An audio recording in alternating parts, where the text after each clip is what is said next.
Nadège Lacroix, enceinte, quitte le père de son bébé Emmanuel. Paga et Giuseppa sont contraints de rentrer de vacances à cause de la coqueluche et Mila Jasmine est accusée d'une fausse grossesse. Je vous raconte tout ça. Bonjour à toutes, bonjour à tous, bienvenue dans MTT Mix the Tea, votre émission spéciale qui revient sur toute l'actualité, télé-réalité et people. Cette semaine, vous allez voir, on a un programme assez chargé. La semaine a été rude pour nos influenceurs de télé préférés et vous allez voir qu'on a pas mal de choses sur lesquelles on doit discuter. Je vous retrouve après le générique. C'est parti, jingle, bienvenue dans MTT.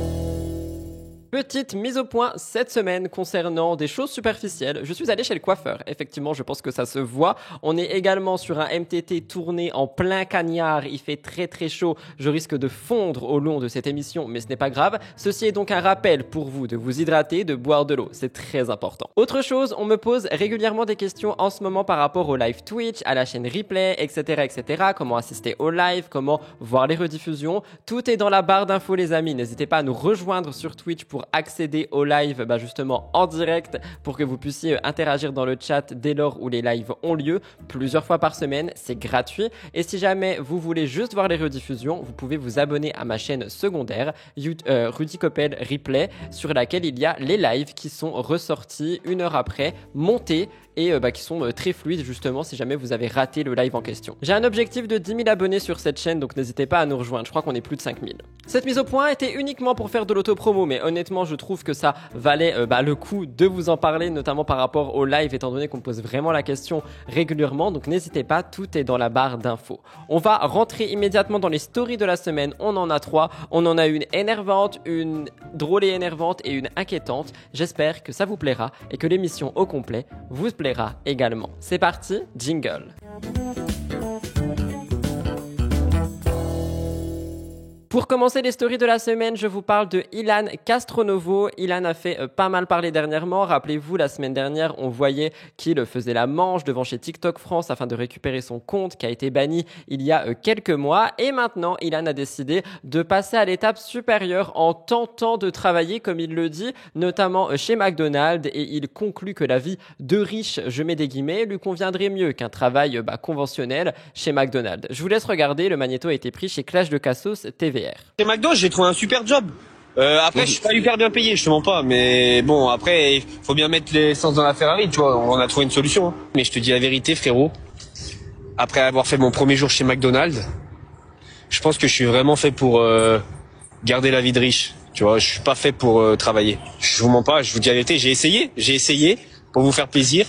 Mais c'est pas pour moi. C'est pas pour moi, les gars. T'es venu à RS5 au McDo? Non, j'ai pris un Uber. C'est quoi, c'est des Hermès, les claquettes? C'est des Burberry. Ah ouais, t'es bien pour un mec du McDo Burberry.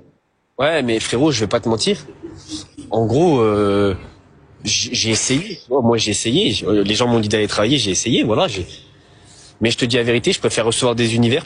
Pour réagir, je pense encore une fois qu'on est sur un Ilan qui veut à tout prix faire parler et qui cherche tous les moyens possibles et inimaginables pour qu'on parle de lui. D'ailleurs, j'arrive même pas à savoir s'il a vraiment travaillé chez McDo ou non. Si jamais vous avez l'information, dites-la moi dans l'espace commentaire.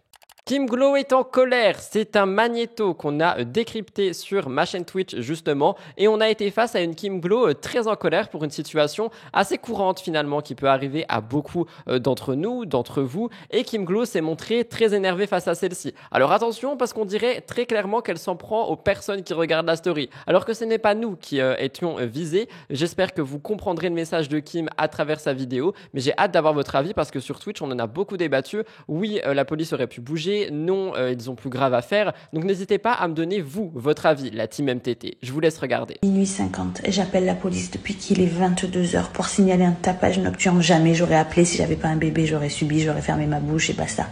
Mais là, ma fille, elle est dérangée. Ma fille, c'est un bébé qui dort très bien, qui fait ses nuits. Depuis qu'elle a un mois et demi, 2 mois, elle fait ses nuits, ma fille. Là, c'est un carnage. Je fais que appeler, ils en ont rien à faire. Mais pourtant, c'est interdit dans le code pénal. Je leur ai sorti l'article et en plus de ça, quand on a un bébé, on doit intervenir en fait. Et ils me disent, les véhicules sont tous en intervention, y a plus grave, J'ai enregistré la dernière conversation. Je sais même plus quoi lui répondre en fait. Je fais que appeler. J'ai même plus de répartie. Je suis blasée. J'écoute ce qu'il me dit. Je vais vous mettre un bout de la conversation. C'est franchement, en fait, on est vraiment pas. Mais en fait, mais avec les milliers d'impôts qu'on paye, t'as besoin une fois dans ta vie de la police, ils viennent pas. C'est incroyable. Ils viennent jamais en fait. Ils viennent pas. Voilà. Je vous jure, là, j'ai envie de sortir un gun et de leur tirer dans les enceintes, en fait. D'aller exploser les enceintes, en fait. En fait, ça te pousse à avoir envie de te faire justice toi-même, en fait. C'est incroyable. Depuis 22h, je les appelle. Là, il est 1h du matin. Je sais plus quoi faire. Pour le sommeil de mon bébé, en fait, je sais plus quoi faire. Mais comment on peut être aussi irrespectueux de mettre la musique comme ça? Oh, les basses, ça résonne dans la maison. Pourtant, j'ai des vitres blindées anti-infraction, j'ai tout, Comment ça peut traverser la maison, franchement, le son? Je sais pas. Je sais pas, j'appelle depuis 2 heures, j'appelle, il se passe rien. Bah oui, mais madame, on est samedi soir, madame, mais comme on vous a dit, les tapages sont traités interdits, madame, par catégorie. Donc voilà, donc à chaque fois s'il y a quelque chose de plus, donc s'il y a quelque chose de plus grave à chaque fois, personne passera au final toute la nuit. Ben madame, c'est comme ça, madame. Il y a tellement de missions, madame, et peu de voitures, donc on est obligé de faire des sélections sur les missions de police secours, madame. Ok. Voilà, madame. Ça se passe comme ça. Non, Ça me motive à me casser encore plus vite de ce pays, vite que je m'en aille de ce pays qui part en live en fait. Je peux plus l'encadrer, la France. Voilà ce que la France d'aujourd'hui est devenue. Parce qu'à la base, j'aime la France. À la base, la France est mon pays. La France d'aujourd'hui, je ne peux plus la blairer. La France où on n'aide pas les policiers, où ils sont en sous-effectif, où on voit bien qu'ils sont débordés, qu'ils ne peuvent pas aider en fait les citoyens qui se font presser comme des citrons, qui payent et qui ont rien en retour pour être aidés en fait. Quand t'appelles une fois la police dans ta vie et que jamais ils viennent en fait, ça fout la haine. Ils vont où les impôts? Aidez la police, construisez des commissariats, recrutez de la police, construisez des hôpitaux, construisez des prisons. Faites ça avec l'argent en fait. Faites ça, il va où l'argent? Il est où l'argent? Il est où? J'ai la haine. Et les trolls qui vont dire, dégage, personne te retient. J'ai des obligations et je vous emmerde. Si je suis encore là, c'est que je n'ai pas le choix. Je déteste que c'est devenu ce pays. Et si je suis encore là, c'est que j'ai pas le choix et je vous emmerde. D'accord, madame, bonne soirée, hein, parce que moi je vais pas rester toute la soirée avec vous, sachant que je vous dis la vérité. Et enfin, je termine les stories de la semaine avec quelque chose qui est sorti très récemment, au moment où je filme, hier, si je dis pas de bêtises. Vanessa Lawrence se montre une fois de plus inquiétante, demandant de l'aide. Elle l'a fait en story dans une nuit, la nuit précédente. Il me semble que c'est la nuit de jeudi à vendredi. Et donc, vous savez un petit peu, si vous suivez mes émissions, on a tout le temps beaucoup de magnétos autour de Vanessa Lawrence, où elle semble inquiétante, où on se pose pas mal de questions. Et ici, bien qu'elle avait dit que la situation était sous contrôle, on pourrait croire que non. Je vous laisse regarder. Moi, je vais pas parler moi. Je veux savoir moi. Vous avez raison en fait. Les réseaux à la base, c'est fait pour quoi? C'est pas juste pour montrer notre gueule en fait. Ça veut d'avoir à savoir. Mais là, moi, pour vous dire, je pense à... Là, je suis dans le sud. Je pense à partir habiter un peu à La Réunion, en rêve d'homme un peu. Pour voir des nouveaux visages. C'est pour ça, voiture, celle-là. Les autres, non. Après, j'expliquerai pas en public. Voilà. La Réunion, c'est où la Réunion? Je dirais pas le sujet, je dirais rien du tout. Par contre, ça peut réagir beaucoup de monde sur plein de choses. Enfin, arrivé Raku. Putain. J'arrive. Bon, les gars, si vous êtes à Toulouse, j'ai besoin de vous. J'ai besoin de Toulouse, absolument en urgence. Je suis dans la merde là. Une volée et là, quelqu'un est à Toulouse ou pas? Frère, j'avais ton snap avant, j'ai pu, ça a sauté, les iCloud et tout, ça a pété. Est-ce que j'ai à Toulouse?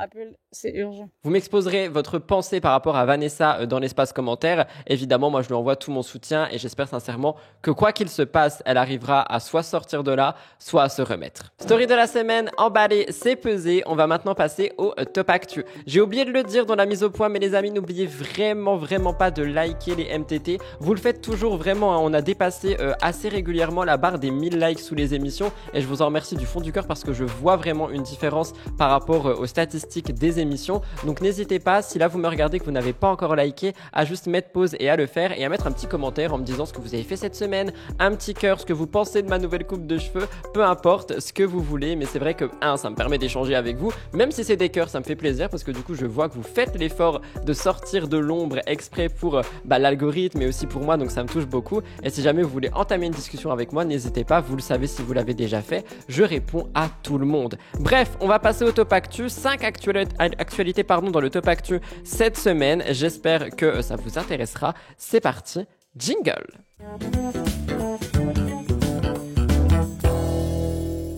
Je commence avec Laura Lempicka, une ancienne candidate de télé, l'ex-compagne de Nicolas Lodina, a récemment fait des révélations sur leur fils, Zlatan, suscitant pas mal d'attention. Laura a partagé des informations sur l'évolution de son fils dans une story Instagram. Elle a expliqué que le petit, qui grandit sous justement déjà pas mal de caméras, notamment pour C'est la famille, aurait du retard dans le développement de son langage. Selon Laura, Zlatan a besoin de suivre des séances chez l'orthophoniste pour améliorer ses compétences linguistiques. Elle dit, je cite, « Il a besoin d'être suivi, mon fils, parce qu'il a vraiment du retard sur la parole. » Laura a précisé que cela faisait 1 mois et demi que Zlatan n'avait pas consulté et qu'à partir de septembre, il commencera à se rendre chez l'orthophoniste 2 fois par semaine pour justement améliorer la situation. Elle met en avant le fait que malgré les efforts des parents pour encourager son développement linguistique, des sessions régulières sont nécessaires et cruciales pour obtenir des progrès. Je rappelle également que malgré leur séparation, Laura et Nico font vraiment tout ce qu'ils peuvent pour maintenir un très bon équilibre et une relation cordiale, notamment pour leur fils. On a eu dernièrement des rumeurs disant que Laura ne serait pas OK avec la relation Julie Ritchie-Nicolas Lodina. Nous verrons bien ce qu'il en est, mais le couple a quand même souvent montré qu'ils font littéralement front face aux défis, qu'ils sont très unis. Laura souligne que les défis de Zlatan ne sont pas un obstacle, mais plutôt une opportunité pour lui offrir le soutien dont il a besoin. La prise de parole de Laura, elle a été très bien accueillie, avec beaucoup d'empathie et beaucoup de soutien de la part des internautes, étant donné que beaucoup de personnes reconnaissent l'importance de consulter un spécialiste dans des situations comme celle-ci ou des situations similaires. Et ils félicitent tous Laura pour sa transparence et le fait justement qu'elle partage cette expérience avec sa communauté. Donc Laura partage beaucoup de son fils sur les réseaux sociaux. Personnellement, vous le savez, je suis pas pour l'exposition des enfants. Après, effectivement, on peut quand même partager un parcours et une évolution sans forcément montrer l'enfant. Ici, dans la story que je vais vous montrer, si j'ai bien fait mon travail, il n'y a pas d'enfant à l'intérieur. Et je trouve qu'on peut quand même essayer d'exprimer des choses par rapport justement à ce qui se passe autour de nous dans notre famille, sans forcément montrer la tête de l'enfant, le mettre en télé, etc. Quoi qu'il en soit, vous me donnerez votre avis, surtout si vous êtes parent et que vous êtes passé par là. Personnellement, je crois que je n'ai jamais été voir un orthophoniste étant plus jeune, plus petit, ou alors je ne m'en rappelle pas. Mais si c'est votre cas ou si vous connaissez des gens, n'hésitez pas à apporter un témoignage dans les commentaires. Je vous laisse regarder Laura. Je vais essayer de lui reprendre les cours d'orthophoniste. Dès qu'il rentre, je vais voir si elle n'est pas en vacances, l'orthophoniste et la psychomote. Parce que mine de rien, 1 mois et demi sans orthophonie, ça fait beaucoup. Même s'il est beaucoup stimulé, on le stimule beaucoup, que ce soit chez son père ou ici. Mais voilà, il a besoin d'être suivi, mon fils, parce qu'il a vraiment du retard sur la parole. Donc du coup,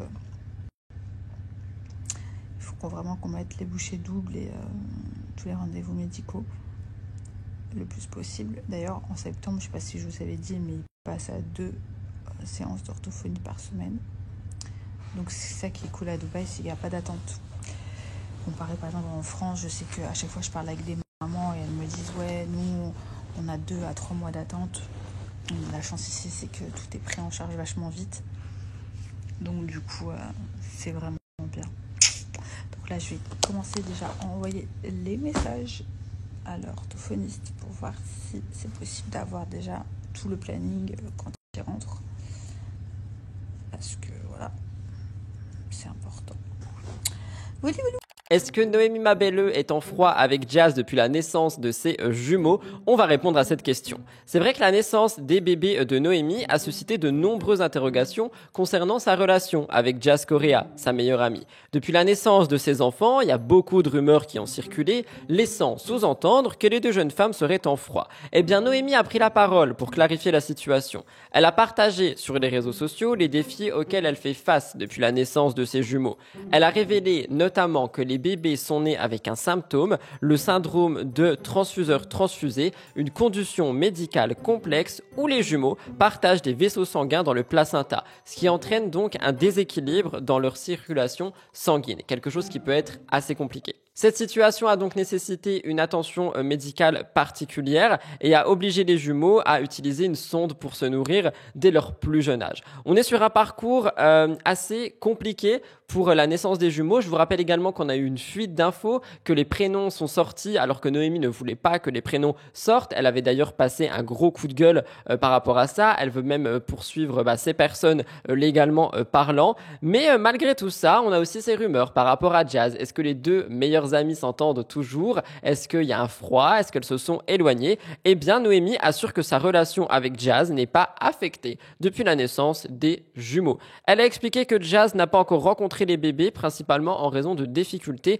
liées au postpartum et des complications pour se déplacer. Noémie dit, je cite, « J'ai accouché, je ne peux pas me déplacer. C'est soit tu viens à moi, soit c'est compliqué. » On comprend quand même en sous-entendu que donc Jazz ne viendrait pas pour le moment. Noémie précise qu'elle n'a pas eu une seule sortie depuis son retour de l'hôpital et qu'elle doit encore trouver son rythme en tant que nouvelle maman de jumeaux. Elle a aussi dit que malgré son emploi du temps, il n'y a aucun conflit entre Jazz et elle. La situation actuelle est simplement le résultat de défis entre une nouvelle maternité et Jazz aussi qui est en vacances. On va y revenir. Il semblerait donc que les deux soient toujours en bons termes et que leur relation ne soit pas perturbée. Noémie a assuré que des retrouvailles sont prévues. Elle a voulu tout simplement rassurer tous les fans de ce duo d'amis. Je vous laisse écouter. Pourquoi on ne t'a pas vu avec Jazz?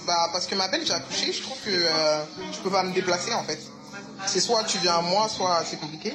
Jazz, tu la vois toujours pour l'instant? Non, je l'ai pas encore vue. Non, Jazz, elle a pas encore vu mes bébés. Je vais pas vous mentir, c'est plus compliqué quand t'es seule. Depuis que j'ai accouché, que je suis rentrée de l'hôpital et tout, je suis sortie qu'une seule fois avec eux. Parce que c'est trop d'organisation. Pour le moment, j'ai pas encore trouvé mon rythme, je vais pas faire la mytho, genre. Franchement, c'est dur. J'ai perdu tout mon poids de grossesse 4D. Non, j'ai pas perdu tout mon poids de grossesse. Les gars, j'ai pris quand même 35 kilos. Je vais faire une lipo? Non, jamais de la vie. Bon, attends, non, je suis une menteuse. Attends, je reprends ce que j'ai dit. Je préférerais pas, parce que en soi, j'ai pas forcément besoin. Mais si vraiment, parce que quand t'accouches, après t'es complexé, t'as des complexes de fou. Déjà, les réseaux sociaux, ça complexe tout le monde. Tu vas sur les réseaux, tu vois que des meufs, c'est des frappes, elles ont des bêtes de corps, tout. Donc, j'ai pas parlé trop vite, mais j'ai pas envie. Pour réagir, je vous dirais que honnêtement, c'est compréhensible. Après, le fait que Noémie dise c'est soit tu viens à moi, soit on se voit pas, je me dis que peut-être Jazz n'a pas tenté quoi que ce soit. Après, peut-être que Jazz est beaucoup trop occupée à être en vacances et tout ça, je sais pas. En tout cas, j'espère sincèrement que leur amitié n'est pas affectée parce que j'ai beau ne pas forcément apprécier le couple Correa, etc. J'avoue que Noémie et Jazz avaient quand même une très belle relation. J'espère que c'est toujours le cas. Marois et Vincent Queijo, tous les deux connus pour leur participation à des émissions de télé-réalité et prochainement dans La Villa des Cœurs Brisés le 12 août, ont récemment officialisé leur relation, mettant fin aux spéculations autour de celle-ci. Leur annonce s'accompagne de révélations lors d'un live à deux à quelques jours du lancement de la saison 9 de La Villa. Très bien pensé d'ailleurs, si jamais on veut regarder les épisodes, on aura forcément nos réponses dedans. C'est vrai que depuis plusieurs semaines, Marois et Vincent ont semé des petits indices sur une relation relation amoureuse. Au début, ils étaient discrets et ils ont progressivement dévoilé des éléments laissant supposer qu'ils avaient une histoire sérieuse. Marois a même rencontré les filles de Vincent. Donc, c'est vrai qu'en voyant Alma et Maria Valentina, on peut se dire que leur relation est sérieuse. Marois a séjourné en Suisse pour le moment, enfin du moins elle y est actuellement, mais elle a dit qu'elle allait rentrer sur Bali comme vous allez l'entendre, laissant donc comprendre qu'elle va retourner voir Vincent. Les images des lives montrent qu'ils sont assez complices. On voit pas mal de choses, je trouve, dans le non-verbal de cette séquence de live. On verra bien ce qu'il en est. D'ailleurs, dans la villa, on a vu que Rim fera une apparition, créant donc une dynamique assez attendue entre les anciens partenaires. Mais bon, voilà, ici Marois et Vincent ont récemment partagé un moment en live duo et les internautes ont pu réussir à percer à jour le mystère. On les trouve assez complices alors que ce n'est qu'un live, on les trouve assez gênés également et Marois et Vincent font des confessions l'un sur l'autre. Malgré une complicité grandissante, ils ont dû naviguer à travers des débuts compliqués qu'on découvrira dans la villa. Je vous laisse. Meilleur souvenir dans le tournage? En fait, j'en ai plein. Mais je peux pas dire. Je peux pas dire. Fais-le-moi comprendre. Dis-moi, c'est quel moment, quoi? J'en ai eu plusieurs, mais si je dois dire je dirais c'est les premiers jours, mais quand tout le monde dormait. Tout le monde vaquait à ses occupations. Ok, d'accord. J'ai compris. Voilà. Alors moi je vais expliquer ce qu'elle dit. En fait, je vous explique. Parce qu'en fait, Marois et moi on se connaissait pas. Et pour être très honnête, c'est pas du spoil en vrai. Parce que vous allez le voir dans 10 jours, 12 jours. On s'est pas parlé au début. Pas du tout. Genre vraiment pas du tout, genre. Genre vraiment pas du tout. On a attendu le bon moment de se parler, quoi, tu vois, tout simplement. Moi je parlais pas avec grand monde. Je parlais beaucoup avec Patrick. Et donc du coup un soir quand j'avais envie, en tout cas moi très clairement j'avais envie d'apprendre à connaître Marois. Et je pense que ce qui était le mieux c'était de l'apprendre à le connaître quand il y avait plus personne. Parce que quand il y a pas de caméra, on est plus à l'aise. Après bien évidemment on en a parlé devant les caméras, mais voilà, on a appris à se connaître comme ça pendant des heures et des heures. Et vous savez, c'est plus facile d'apprendre à se connaître de cette façon parce qu'il n'y a pas de téléphone, il n'y a aucune distraction sociale. Il y avait personne autour de nous et du coup, quand on discute, tu écoutes vraiment la personne. Et ça, c'était vraiment génial. Moi, je sais plus exactement, mais c'est un moment, il y a une personne qui a dit quelque chose et ça m'a hyper touché. Donc voilà, c'était ça mon meilleur moment. Mais ça, je peux pas le dire. Là, Je vois. voilà, j'ai trouvé ça génial. Je t'ai pas dit? Non, tu m'as pas dit. Ah bah ouais, je retourne bientôt.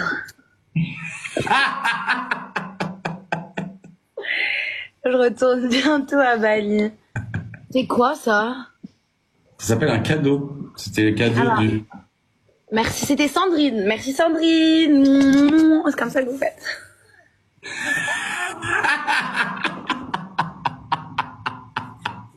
C'est comme ça, non? Merci MZ. Faites ça, moi, quand je regarde tes lives, je te vois faire ça. Hein. Non, je fais pas...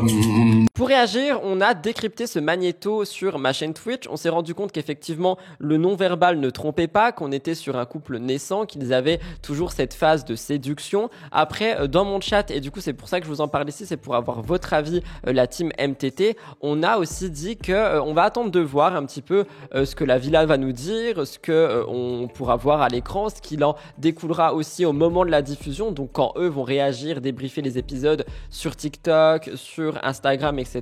Est-ce que la relation va tenir? De mon sens, je pense que oui, même si je me dis que c'est assez étrange. Je trouve que ils vont bien ensemble et je me dis que Vincent n'aurait pas présenté les filles à Marois si c'était pas un minimum sérieux. Mais ça, on en discutera au moment de la diffusion. Donc n'oubliez pas de vous abonner pour ne pas rater mes débriefs par rapport à la villa et aussi par rapport aux 50 au mois de septembre. Mais pour le moment, dites-moi ce que vous pensez du magnéto que vous avez vu. Ilona est récemment devenue maman. Elle fait face à des critiques par rapport à l'éducation de son enfant. Elle fait face à des critiques par rapport à ses vidéos avec Paul André. Et bien justement, cette fois-ci, elle a eu des critiques directement de la part de son compagnon, Paul-André concernant ses choix vestimentaires. Alors ça y est, on est retourné au Moyen-Âge. Elle retrouve une liberté de s'habiller selon ses envies après son accouchement. Son style avait un petit peu changé et aujourd'hui, elle s'habille de plus en plus librement comme elle a envie de le faire. Depuis la naissance de leur fils, le couple a attiré l'attention des internautes pour diverses raisons, notamment le choix du prénom, les opinions sur l'égalité des sexes exprimées par Ilona et Paul-André. Mais en plus de ces critiques, Ilona traverse des difficultés majeures liées à sa marque de vêtements. Après avoir investi des milliers d'euros, elle rencontre des problèmes avec son fournisseur et elle envisage des actions en justice. Mais encore une fois, on a quelque chose d'autre qui se dresse sur ce tableau, le style vestimentaire d'Ilona. Elle est jeune maman, elle est désireuse de se sentir bien dans sa peau et elle opte pour des tenues plus sexy et légères en réponse à la chaleur qu'il y a dehors. Donc quelque chose qui finalement est normal. Et même si ça ne l'était pas pour certains, elle s'habille comme elle veut. Cette liberté vestimentaire déplaît à quelqu'un, Paul-André, son compagnon, qui a dit, je cite, « Tu t'habilles pas à poil, tu montes pas sur les podiums, c'est court ». Ces remarques ont entraîné une crise de jalousie. Paul-André était mal à l'aise avec les vêtements. Ilona a répondu avec assurance, affirmant qu'elle reste fidèle à elle-même malgré les critiques. Et bien que la crise de jalousie a été un sujet de dispute, le couple a montré des signes de réconciliation assez rapidement. Mais moi, c'est pas ça qui me choque. C'est vraiment le fait que Paul-André a toujours quelque chose à dire sur Ilona. Tu te tatoues pas, tu t'habilles pas comme ça, tu fais pas ci, tu fais pas ça, fais-moi à manger. Enfin, stop. Vous voyez, moi, je suis au bout d'un moment. J'en peux plus de parler de ce couple et de voir ce moyen-âgisme à l'intérieur. Je vous laisse regarder. D'habitude, je suis toujours à poil pour Cardio The Rock. C'est vrai. Mais Paul-André est très content du coup. Même s'il a dit que c'était un peu court. Oh, il a dit que c'était un peu court. Court de quoi? Court? Ah oui, on voit ma michoulette. Attends, je la tourne. Ah oui, c'est vrai. Parce que là, normalement, il y a une doublure là, mais je l'ai enlevée. Sinon, c'est pas assez ouvert pour moi. Puis la dernière fois, il m'a dit, tu t'habilles pas à poil, tu montes pas sur les podiums. Je dis, mais attends, maintenant, je suis mère. Oh. Mais quand même. Moi, quand même. Les clés du local, Ah non, tu vas surtout pas m'afficher mon dressing comme ça, Jade, hein. Ça suffit maintenant. Ah mais là encore, il est rangé. Je pense que c'est comme ça que tu t'y retrouves le mieux. Donc ça va avec ton coquillage sur le bras? J'ai pris mon huître. Donc, ah oui, si j'ai faim. J'ai mon huître. Pas en vrai, je fais ma gueule avec ça. On y va? Ouais, allez go. À tout à l'heure. Il coupe pas, ça, c'est du plastoc. Non, c'est de la céramique. Arrête, ça me dégoûte les doigts dans la bouche. C'est sale. Ah bon? Ah, ça me dégoûte, ça fait un goût dégueulasse, t'as les mains pourries là. Je termine avec une actualité qui va permettre de faire un petit peu de prévention, les amis. Camilla, l'ancienne candidate de Secret Story, a partagé avec ses abonnés les résultats de son IRM de la poitrine après plusieurs semaines de douleurs persistantes. Récemment, Camilla avait révélé à sa communauté qu'elle avait fait un IRM et les raisons, expliquant qu'elle avait subi des douleurs constantes et des problèmes hormonaux. Après un premier examen, ayant détecté des anomalies, son médecin avait jugé nécessaire de faire un IRM complet pour écarter toute pathologie grave, notamment en raison de son antécédent d'hyperthyroïdie. Bonne nouvelle pour Camilla, les résultats de l'IRM sont révélés et ils sont globalement rassurants. Elle a confié à ses abonnés que les résultats étaient positifs, ce qui signifie qu'il n'y a pas de problème majeur. Elle dit, je cite, « Résultat de l'IRM positif, il n'y a pas de problème, donc déjà je suis très soulagée par rapport à ça. » Malgré cette bonne nouvelle, l'examen a aussi révélé la présence de mastoses, de formations bénignes dans la poitrine qui peuvent être à l'origine de douleurs. Camilla a précisé qu'il pourrait y avoir d'autres complications à surveiller, mais elle ne semble pas très inquiète. Elle dit qu'il peut y avoir d'autres petites choses parce qu'ils ont trouvé des mastoses à la poitrine. Pour avoir plus d'informations, Camilla demande donc à sa communauté de lui faire part de ses connaissances et de leurs expériences si certaines personnes ont déjà été confrontées à tout ça. Elle rappelle aussi l'importance des examens médicaux, c'est pour ça que je voulais mettre en avant cette actualité, l'importance d'aller se faire tester, l'importance de prendre soin de sa santé, ce qui est le plus justement important finalement. Je vous laisse écouter. Rendez-vous. Vous vous souvenez l'IRM que j'avais fait il y a le mois dernier, c'est aujourd'hui que j'ai rendez-vous de contrôle. Donc voilà, à toutes. Du coup, je suis arrivée à la clinique. J'attends mon rendez-vous. Et ensuite, go faire mes petites courses. Du coup, rendez-vous terminé, résultat de l'IRM positif. Il n'y a pas de problème, donc je suis très soulagée par rapport à ça déjà. Puis j'avais un kyste aussi, mais au final, négatif, il n'y a pas de souci. Il se peut qu'il y ait d'autres petites complications, puisqu'elle m'a trouvé des mastoses à la poitrine. D'ailleurs, si pas mal d'entre vous en ont, n'hésitez pas. À m'en faire part, juste à me raconter comment c'est parti, etc. S'il y a des petites choses pour vous soulager. Parce que je lui ai fait part de certaines douleurs que j'avais à la poitrine et elle m'a dit que c'était ça. Donc voilà. Mais c'est une bonne chose de fait et encore une fois, faites-vous suivre les filles.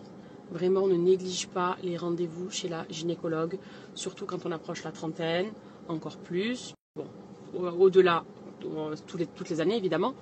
Mais c'est vrai que moi, des fois, quand j'étais même plus jeune, pendant des 4-5 ans, j'allais pas chez la gynécologue. Alors que c'est quand même important de se faire suivre. Donc, petit rappel du jour pour toutes mes girls, quoi. Vraiment, c'est ne négligez pas. Pensez-y, même si parfois on oublie. Peut-être que cette story, tu vas te dire, ok, mais c'est vrai que je vais prendre rendez-vous cette semaine ou la semaine prochaine.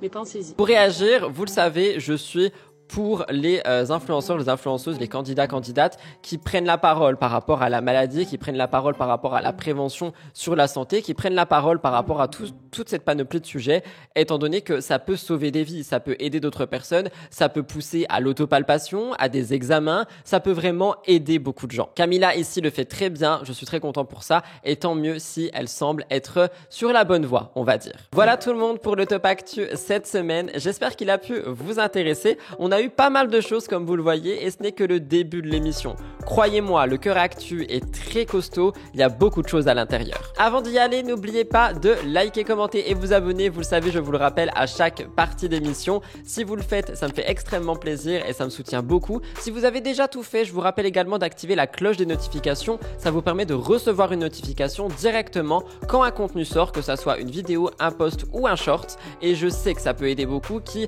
n'arrivent pas forcément à s'y retrouver. Pas de mon avis sur cette semaine, vous le savez, en été il y en a probablement pas, il y en a seulement quand il se passe quelque chose comme l'ouverture des JO la semaine dernière. On va directement passer au Top Actu. Avant toute chose, je bois de l'eau avant littéralement de fondre sur cette chaise et de ressembler à Bob l'éponge qui lui est sorti de l'eau. Allez, c'est parti, jingle.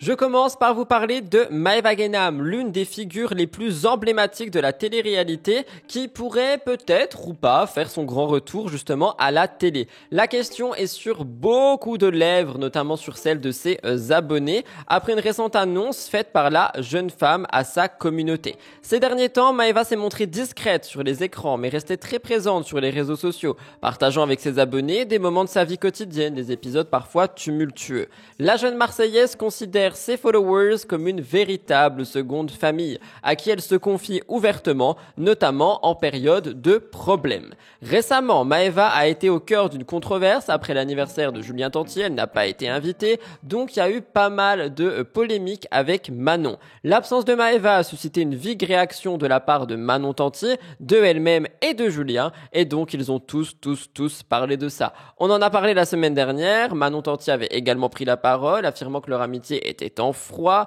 que malgré une tentative de réconciliation, ça n'est pas le cas, mais malgré les conflits, Maëva semble avoir trouvé un certain équilibre, en grande partie grâce à un changement de mode de vie impulsé par son nouveau partenaire. Bien qu'elle reste active sur les réseaux sociaux, ses apparitions télé se font très rares. Malheureusement, ça déplaît à beaucoup des internautes qui adorent voir Maëva sur leurs écrans. Et bien justement, lors d'une récente story, un internaute lui pose la question « A-t-elle définitivement quitté la télé-réalité ?» Le message exprimait un regret de ne plus la voir, soulignant combien sa présence manquait pour, je cite, « mettre de l'ambiance ». Et c'est vrai qu'on va pas se mentir, Maëva Guénam en télé, elle mettait l'ambiance. Maëva a répondu de manière directe qu'elle ne prévoyait pas de revenir, en disant « Non, je veux pas bébé ». Cette réponse a suscité une certaine déception parmi ses fans, bien qu'elle laisse une porte ouverte. Après tout, Maëva est connue pour pas mal de changements, peut-être elle reviendra en télé. Seul l'avenir nous le dira. Pour réagir à ça, moi je pense qu'effectivement pour le moment elle ne veut plus être en télé. Je pense qu'elle veut se concentrer sur sa vie pro, sa vie perso, sa carrière d'influence à elle. Je mets des guillemets parce que pour le moment elle est plus en mode je fais des polémiques pour qu'on parle de moi. Mais peut-être qu'elle a d'autres projets, peut-être qu'il y a des choses qu'on pourra voir arriver. Mais vous me donnerez votre avis. Est-ce que vous pensez qu'on pourrait revoir Maëva Guénam en télé? C'est vrai que ça fait un long moment qu'on l'a pas vue et donc la question se pose. La semaine dernière, j'ai parlé de Kevin, mais je vous ai pas parlé de l'actualité qui se passe avec Mama Beach, un établissement qui est à son nom. Et vous m'avez dit, Rudy, s'il te plaît, parle-en quand même. Donc j'ai décidé de faire un retour en arrière et de vous en parler. Le mercredi 24 juillet, un incident notable a eu lieu au restaurant Mama Beach sur la plage du Prado à Marseille. Kevin, qui est connu dans son apparition dans pas mal de télé-réalités, est l'un des co-gérants de cet établissement. Les autorités ont décidé d'intervenir en raison de l'occupation illégale des lieux, ordonnant la fermeture du restaurant et le retrait du mobilier installé sur la plage. Le préfet des Bouches-du-Rhône a expliqué sur la plateforme X que le bail du Mama Beach avait expiré en avril 2024 et n'avait pas été renouvelé. Donc on est sur de l'illégalité. Les installations du restaurant ne respectaient pas la réglementation relative à la loi du littoral, selon les services de l'État, ajoutant donc quelque chose de supplémentaire. Malgré tout ça, Kevin et son équipe ont continué à exploiter l'établissement. Donc en conséquence, les forces de l'ordre sont intervenues pour démanteler l'aménagement extérieur, y compris les parasols, les tables et les transats. Cette intervention avait pour but de rendre publique une portion de plage illégalement occupée par le restaurant. La préfecture a également publié un communiqué affirmant que celui-ci devait restituer les locaux depuis le printemps et qu'il s'était illégalement approprié une partie du domaine public, privant ainsi les citoyens de l'accès à une plage normalement accessible. La ville de Marseille a exprimé son mécontentement face à la situation. La ville regrette que malgré une décision de justice et plusieurs tentatives pour récupérer les clés et libérer l'espace, les gérants, donc Kevin Gage, aient persisté à exploiter les lieux sans autorisation.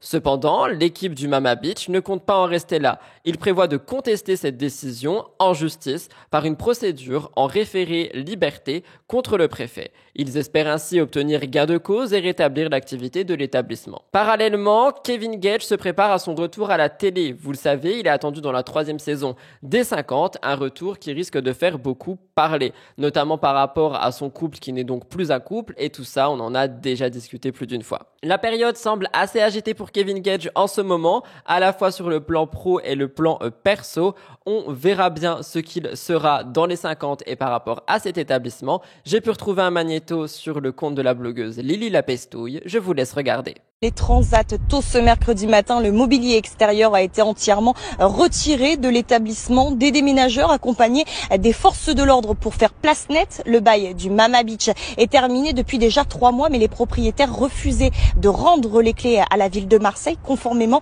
à la loi littorale, dont la construction de ces cabanes en bois est jugée illégale pour les gérants de l'établissement. C'est un passage en force qui marque l'arrêt de la saison estivale. Écoutez. On se sent mis de côté, tout à fait, parce que d'autres plages sur Marseille ont eu des réajustements, ont eu des replacements.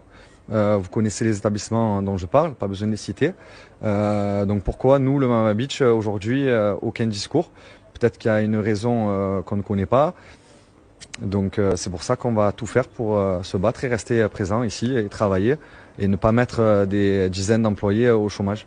Les JO commencent ce soir, là, touristiquement parlant, niveau argent, niveau tout, c'est une catastrophe ce qui se passe. C'est-à-dire que là, on est censé avoir 50, 80, 90 transats. Là, la terrasse, il est censé avoir 100 couverts. Tu travailles pas, tu fais rien, on est obligé de fermer. Les employés, on les fait partir, mais on doit les payer. En fait, c'est ridicule comme situation. Le Mama Beach, l'une des dernières cabanes installées sur la plage en décembre dernier. D'autres cabanons ont été concernés par cette loi littorale. C'est le cas des huttes marines ou encore des sablines. Et du côté de la justice, eh bien, aucune décision n'a pour l'heure encore été rendue. Le procès contre la ville de Marseille est en... Honnêtement, pour réagir à ça, j'ai juste envie de dire une chose, c'est que à partir du moment où tout est passé, que c'est illégal et que t'es pas censé faire ça, je vois Kevin qui essaye de se défendre un petit peu, mais il y a rien à défendre, juste tu fais tes papiers en ordre et en règle et il y a pas de problème. Si ce n'est pas fait, effectivement, il y a des problèmes. Et ici, c'était le cas. Vous me donnerez votre avis. Alors cette actu les amis, on va en faire un résumé et je vais beaucoup rester sur mes notes. Simon, vs Greg, vs Lisa Marie, vs Cassandra. J'en ai fait 2 live Twitch de 40 minutes. N'hésitez pas à aller regarder les replays sur la chaîne de replay. On décrypte toutes, mais vraiment toutes les stories. Ici vous allez avoir des petits résumés des stories, donc si c'est pas complet, je vous renvoie à la chaîne de replay. Mais il s'est passé des dingueries entre ce quatuor, je vous raconte. L'émission Les Apprentis Champions a fait couler beaucoup d'encre ces dernières semaines, mêlant compétition, romance et rivalité. Je rappelle quand même que de base on était censé être sur une émission justement de compétition sportive, mais il n'y a eu que les feux de l'amour. Parmi les participants, Simon Castaldi a retenu l'attention, notamment avec sa relation tumultueuse avec Lisa Marie et les répercussions de celle-ci sur son amitié avec Greg Bebeu. Bien que Simon soit actuellement en couple avec Cassandra, son parcours dans l'émission a été marqué par des moments de doute et de confusion, notamment à cause de sa relation avec Lisa Marie. Au départ, Simon semblait vouloir se rapprocher de son ex, Cassandra. Toutefois, les retrouvailles n'ont pas été aussi simples que ça et il a finalement trouvé du réconfort auprès de Lisa Marie, une autre candidate. Leur relation n'a cependant pas duré. Selon les propos de Simon, Lisa aurait prétendu avoir des sentiments pour Greg comme une plaisanterie, mais finalement ça aurait été vrai. Cette dynamique s'est rapidement compliquée, particulièrement après le départ de Simon, et dans une série de vidéos sur TikTok, Simon est revenu sur les événements survenus après son départ. Il raconte qu'il était entre guillemets en couple avec Lisa Marie et qu'il entretenait une amitié avec Greg. Cependant, lors du vol du retour à la fin de l'émission où Greg et Lisa se rendent à Marseille, Simon a découvert que leur rapprochement était bien plus qu'amical. Les deux auraient passé tout le vol à s'embrasser, ce qui aurait profondément blessé Simon, malgré son désintérêt pour Lisa Marie. Ça n'a aucun sens. Simon n'hésite pas à critiquer durement Greg Yega, le qualifiant de déchet de l'amitié et d'opportuniste prêt à tout pour rester à l'écran. Mais les mots qu'il dit sont assez plus violents. Je vous renvoie vraiment à la chaîne de replay. Selon lui, Greg ne respecte ni ses engagements, ni ses amis, ce qui a conduit Simon à conclure qu'il n'est pas digne de confiance. Après ça, pour réagir, c'est pas nouveau que Greg n'est pas digne de confiance. Il va jusqu'à affirmer que Greg plombe les émissions de télé auxquelles il participe, révélant ainsi une face très sombre de celui-ci. Ces révélations montrent un Simon déçu et assez amer, j'ai envie de dire, qui se sent trahi par Lisa Marie, mais aussi par Greg, qu'il considérait comme un ami. Cette situation semble avoir définitivement brisé le lien entre Greg et Simon, et l'histoire de Simon, Lisa et Greg souligne la complexité des relations dans le milieu de la télé-réalité où on a des liens personnels qui peuvent facilement être compromis. Les fans doivent donc attendre les 50 pour en apprendre un peu plus entre Simon et Cassandra, et d'ailleurs il fait son teasing dans les TikTok, qui sont raccourcis dans ce que je vais vous montrer. Regardez. Ah, ça faisait longtemps que j'avais besoin et envie de parler, de prendre la parole sur la fin des Apprentis Champions, émission que j'ai adoré faire, qui m'a beaucoup plu, mais c'est vrai que sur la fin, sur la dernière semaine, ça a été assez compliqué. Vous avez suivi pour la plupart qui m'ont posé de nombreuses questions, surtout sur Instagram et Snap, parce que je suis très actif en ce moment sur ces réseaux et en story, donc les gens ne comprennent pas trop ma vie, mais t'es plus avec un tel, mais pourquoi, mais qu'est-ce qui s'est passé, Simon, comment t'en es arrivé là? Petit rappel, les Apprentis c'était au mois d'avril dernier, et je ne vais pas revenir sur tout ce qui s'est passé sur l'émission, vous l'avez vu, vous avez vu la fin, et du coup, c'est comme ça. Sans oublier qu'il y a plein de choses en télé qui ne sont pas montrées, qui ne sont pas montées, etc. Donc, ça veut dire qu'il y a des choses que vous n'avez pas vues, mais ça, en vrai, on s'en fout. Je ne suis pas là pour parler de ce qui se passe en off, etc. parce que c'est comme ça, ça reste de la télé. Moi, par contre, je suis là pour parler de ce qui s'est passé après. Le J+1, d'après la fin de tournage. Je ne suis pas là pour tirer sur qui que ce soit, mais je suis là pour expliquer le contexte du pourquoi, du comment j'en suis arrivé là dans ma vie. Donc, nous finissons les Apprentis Champions. Je finis en couple, entre guillemets, avec Lisa Marie. Voilà, c'est vrai que tout s'est passé très vite, mais vous savez, une télé-réalité, c'est comme le Club Med ou le club de vacances. Tout est un petit peu amplifié, etc. Et moi, du jour au lendemain, c'est vrai que j'ai jamais parlé à LM avant. On se fait cette histoire, bref, vous l'avez vu. Et donc, nous devons du coup rentrer chez nous. Après le tournage, on rentre à la maison, bien sûr. Et moi, je vis donc à Paris. LM vit à Marseille. Et vous savez bien que du coup, que la production prend différents avions. Si tu rentres à Paris ou à Marseille. Je rentre à Paris du coup avec ceux qui vont vers Paris. Et d'autres vont à Marseille. Notamment le fameux Bébert, la star, le disque d'or. Qui du coup, durant ce vol, à la suite de la nuit blanche que nous avons passée après le tournage, on fête un petit peu la fin de tournage, avec Greg, on se tombait dans les bras, tout était beau, tout était rose. Il s'est passé des dingueries. Et il s'est passé que notre cher ami Grégory a du coup chopé LM. Donc elle, à la limite, elle fait ce qu'elle veut. On a tous bien compris que c'était une croqueuse d'homme et qu'elle est très jeune et qu'elle profite de sa vie. Ça, c'est... elle fait ce qu'elle veut. Donc moi, elle me trompe, entre guillemets. J'ai le cœur brisé. Donc elle me trompe et moi, j'apprends ça du coup 2 jours après. Et du coup, c'est dinguerie parce que vous allez voir après comment tout ce qui s'est passé dans la partie 2. On a ensuite eu des stories interposées entre Cassandra et Lisa Marie. Donc Cassandra elle a parlé pendant 20 minutes, Lisa Marie pendant 5. Je vais pas tout vous mettre, je vous mets un mini condensé. Si vous voulez tout voir, allez voir la chaîne de replay, elle est dans la barre d'infos. Ce sont les 2 derniers lives de 40 minutes, vous pouvez pas les rater. Du coup, un soir en off, donc le samedi soir, parce que vous savez que le dimanche on tourne pas, donc vous passez vous du samedi au lundi, mais nous on a notre dimanche off. Le samedi soir, du coup c'est un soir où on peut un peu faire la fête, profiter, on nous laisse un peu faire ce qu'on veut, etc. Moi j'étais très fatiguée de la semaine, je m'étais faite mal sur une épreuve, bref j'avais juste qu'une seule envie après la soirée, c'est d'aller me coucher. Du coup Simon il avait essayé un peu de me demander si ce soir on pouvait dormir ensemble, etc. On s'était couché ensemble face caméra dans un lit avec plusieurs personnes, ça n'a pas été montré je crois, mais je le dis en ITV, je dis ouais on se couche ensemble et tout, mais du coup aux caméras coupées on fait la soirée quoi.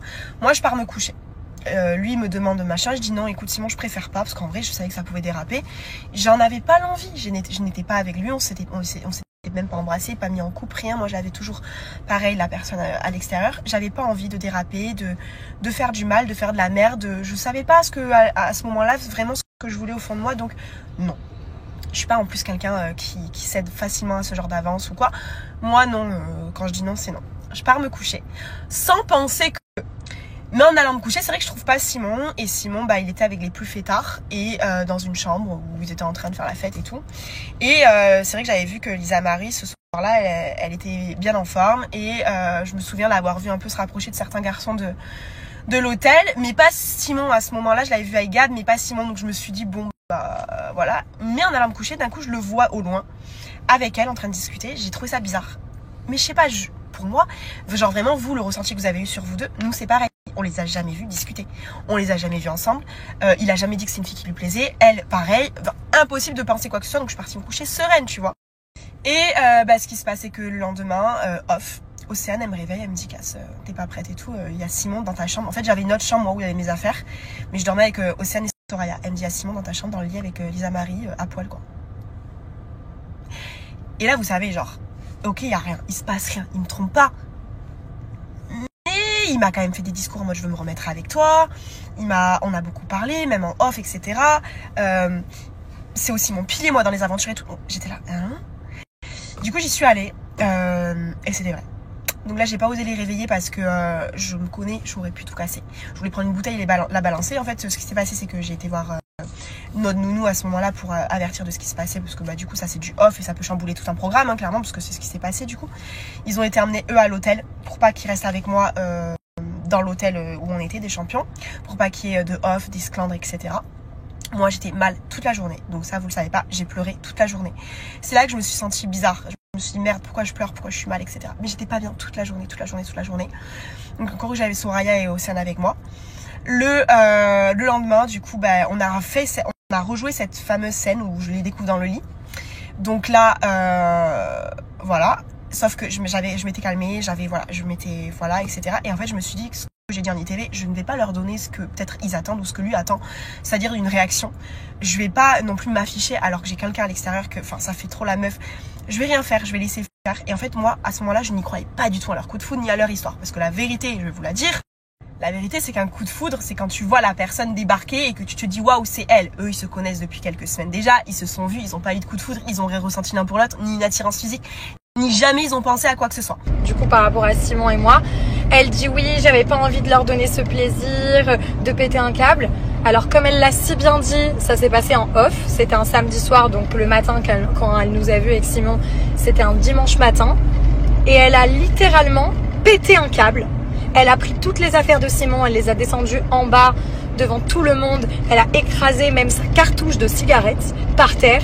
Elle a essayé de le frapper, elle a fait le tour de l'hôtel pour essayer de le frapper. Lui, il sortait de la douche, il était en serviette. C'est les nounous qui ont dû s'interposer.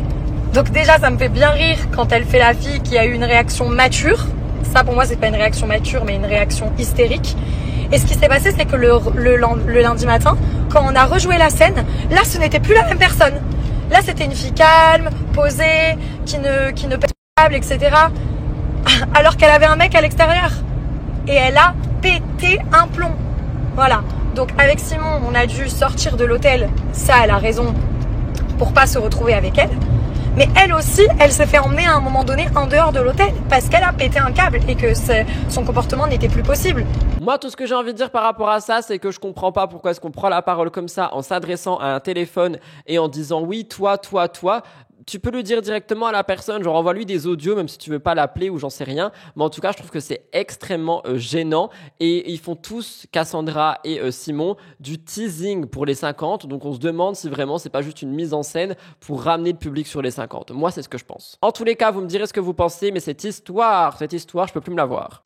Qui l'eût cru, nous avons eu des nouvelles de Poupette Kenza. Enfin, pas vraiment. Depuis l'incarcération de l'influenceuse pour des accusations graves de tentatives d'extorsion en bande organisée et d'association de malfaiteurs, l'attention s'est tournée vers son entourage, notamment son mari, Alan. La situation a pris une tournure inattendue lorsqu'une vidéo d'Alan, diffusée sur les réseaux sociaux, a suscité des réactions mitigées parmi les internautes. Poupette Kenza attend un enfant et elle se trouve actuellement en détention provisoire en France, où elle risque d'accoucher en prison.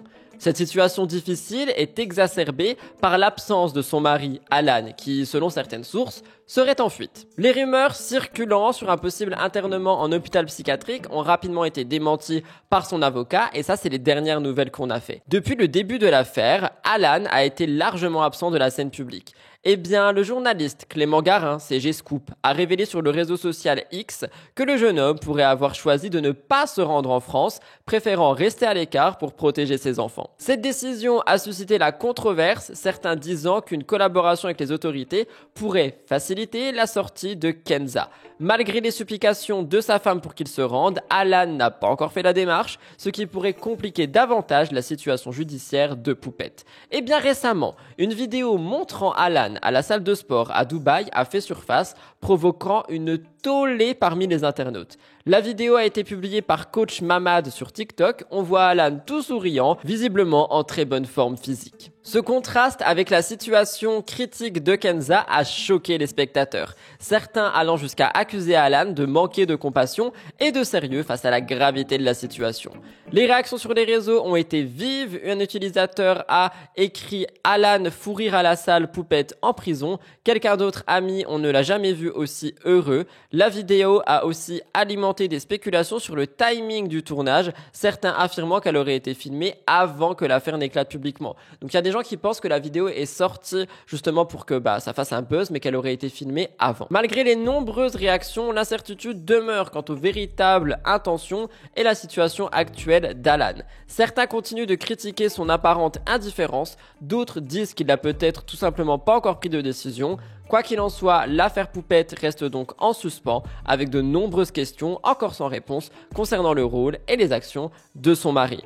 L'évolution de cette situation est scrutée de près par les internautes, par absolument tout le monde. Je vous laisse regarder. Bon, pour toutes les personnes qui me posaient la question, qui me faisaient mal au cerveau, mais tu es dans ta tour, tu es dans ta salle, tu parles avec qui en français? C'est qui que tu coaches en français? Vous voulez que je vous montre? Bon les amis, voilà comment il bosse, je vous le présente. Il a décidé de se reprendre en main. Ah là là là là. Boum, direct.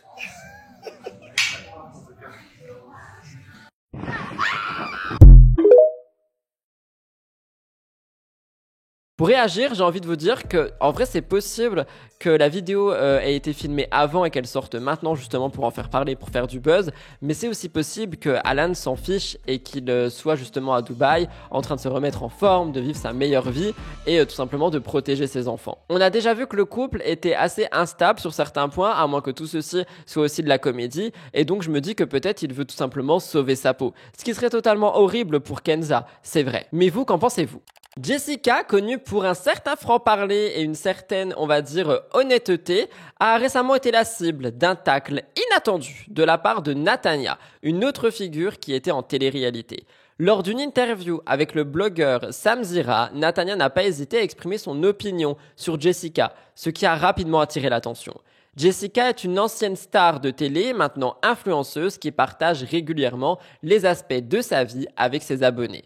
Récemment, elle a notamment abordé des sujets délicats comme l'AVC de son papa, les épreuves familiales, y compris les défis de ses grossesses et les aléas du mariage qu'elle a eu avec Thibaut. Malgré ces moments difficiles, Jessica affiche une image de femme forte, déterminée, assez indépendante. Et bien de son côté, invitée par Sam Zira, Natania a révélé une anecdote surprenante concernant sa relation avec Jess. Lors de l'interview, Natania qualifie Jessica de folle, disant qu'elle était aussi marrante. Elle a aussi révélé qu'elle avait été bloquée par Jessica et Thibaut sur les réseaux sociaux depuis environ 6 ans.